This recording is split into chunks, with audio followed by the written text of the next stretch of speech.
मेरे सभी प्यारे विद्यार्थियों को नमस्कार। आज बात करूंगा, टॉपिक कुछ हटके है। पीटीटी में जो साइंस का पोर्शन लग रहा है, सामान्य विज्ञान है, मतलब जनरल साइंस। मतलब इसके जनरल साइंस में आपको कुछ आमतौर पर 2 या 3% पूछे जाते हैं जनरल साइंस से। आज बात करूंगा जो मेरे को लगा, मैंने जहां से मतलब मेरे को लगा कि ये प्रश्न पूछे जा सकते हैं। और आपको मैं एक सलाह और दूंगा कि आपके पास जो भी गाइड है उसको जरूर पढ़ें। और मैं जो आपको बताने जा रहा हूँ इसको भी रीडिंग मार के जाना। और ये मान के चलो कि ये इस क्लास में कुछ न कुछ मतलब 2-3 नंबर का 1% आने का चांस रहेगा इस क्लास से।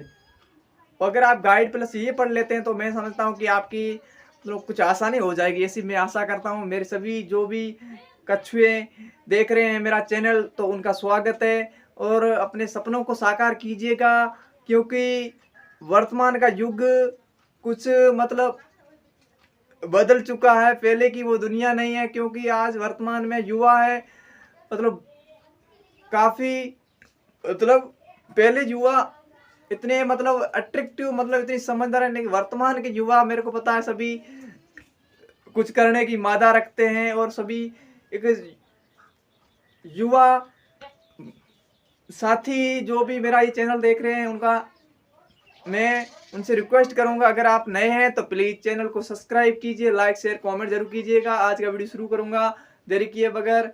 और मेरा प्रयास है कि आपको अच्छा से अच्छा कंटेंट दूं।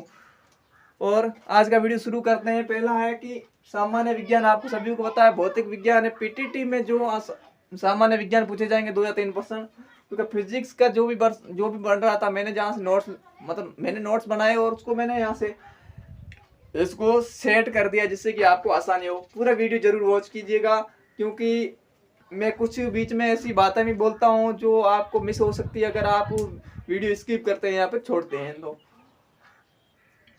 ये वीडियो वही विद्यार्थी देगा जो कुछ करने की सोचता है। जैसे कि मैं भी एक सोचता हूँ कि विद्यार्थियों के लिए कुछ करूँ, और सामने वाला भी कुछ ऐसे सोचना चाहिए कि मैं भी जो कुछ भी पढ़ रहा हूँ वो ईमानदारी से पढ़ूं। आज का पहला फर्स्ट मतलब क्वेश्चन है आपके कि सदिश राशियां। सदिश सदिश का मतलब वो है जो मान के साथ क्या हो, दिशा भी बताए।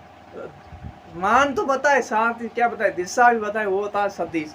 दूसरा होता है अदिश। अदिश का मतलब अदिश राशियां वे राशियां होती है जिनका मान तो होता है लेकिन दिशा वो नहीं बताती है। तो ये आपके लिए एक पॉइंट है। और इसमें कौन कौन से आते हैं, मतलब सदिश राशियां में देखो, इसमें विस्थापन भी आता है, और वेग है, सवेग है, त्वरण है, और बल है।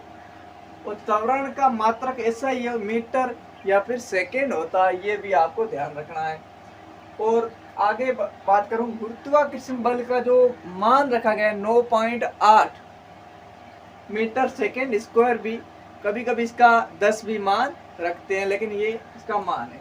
और अदिश राशियां इसमें कौन कौन से आते हैं, मतलब तत्व, इसमें घनत्व आता है, चाल आती है, दूरी आती है, समय आता है, द्रव्यमान आता है, और ऊर्जा आती है। इनका विश्लेषण आप ये परिभाषाएं खुद पढ़ लेना, जिससे कि आपको आसानी होगी। क्योंकि मैं मतलब जनरल साइंस का मतलब ही है सामान्य तौर पर ऐसे प्रश्न पूछे जाएंगे, इतना आपको डीपली नहीं पूछा जाएगा, क्योंकि 2 या 3% पूछे जाते हैं आम तौर पर। आगे बात करूं, कार्य का मात्रक है जूल है। कार्य का मात्रक जूल है। और इसी प्रकार यहाँ से कुछ और भी मिलेगा, जैसे कि ऊर्जा का नहीं, आगे भी कुछ आपको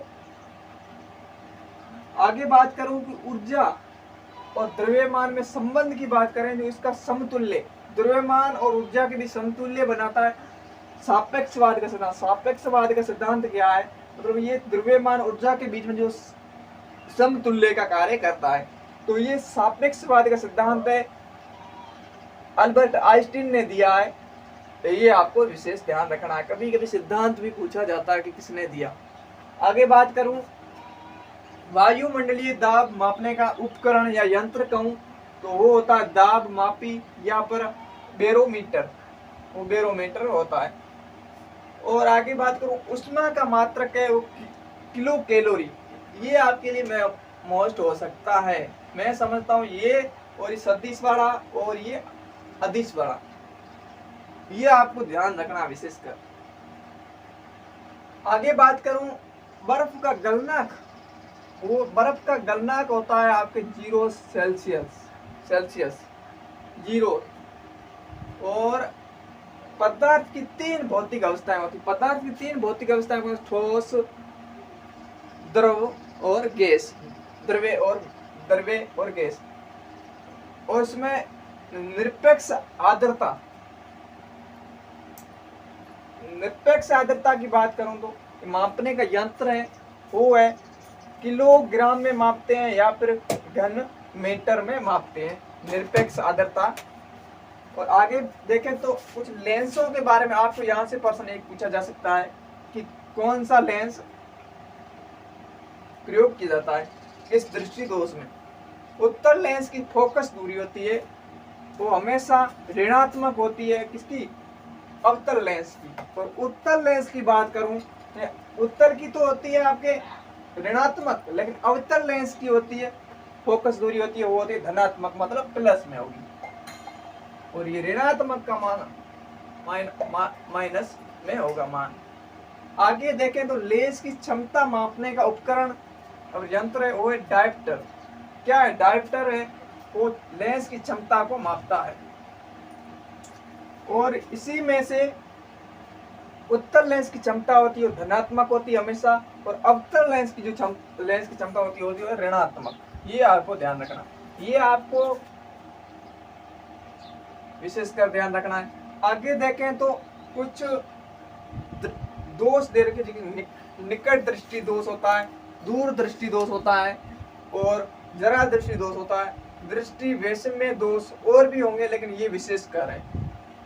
इसमें कौन सा लेंस मतलब लगाया जाता है? जैसे कि निकट दृष्टि दोष, इसको क्या होता है कि कोई बीमार व्यक्ति होता है उसको निकट की तो वस्तुएं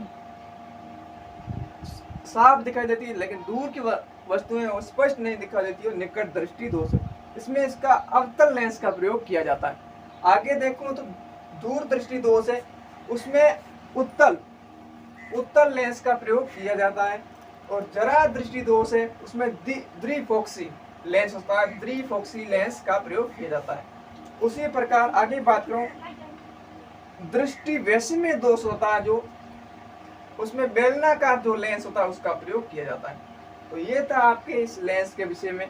आगे बात करें विद्युत धारा का मात्रक होता है एम्पियर होता है, विद्युत धारा का मात्रक एम्पियर होता है। और आवेश का मात्रक होता है और कूलाम होता है। क्या होता है? कूलाम। और विद्युत विभवांतर के या विद्युत विभव के उनका मात्रक होता है वोल्ट। ये आपको ध्यान में रखना है। अब वीडियो स्किप कर रहे हैं मेरे तो आपकी गलती हो सकती है, पूरा वीडियो जरूर जो देखिएगा क्योंकि इसमें आपका फायदा होगा। मैं इतनी आपके लिए मेहनत कर रहा हूँ, इतना तो आपका फर्ज बनता है कि पूरा वीडियो वॉच करें। यही वही देखेगा जैसे कि अपनी प्लानिंग के साथ, जैसे कि मैं कुछ आपके सामने कुछ सरप्राइज लेने वाला, मतलब आपको मोटिवेट करूंगा।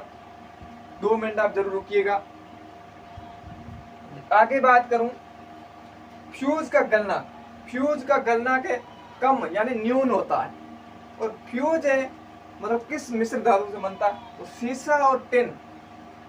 ये आपको ध्यान रखना है। इसी प्रकार प्रश्न पूछा भी गया है तो आप इसको किससे बनता है मिलकर, ये अपन जो ये फिजिक्स का है केमिस्ट्री में उसका बात करेंगे किसमें क्या क्या बनता है, मतलब तांबा कैसे बनता है, ऐसे धातु मिश्र धातुओं के विषय में आगे पार्ट आएगा, वो आपका आएगा बायोलॉजी की बाद में आएगा केमिस्ट्री में भी।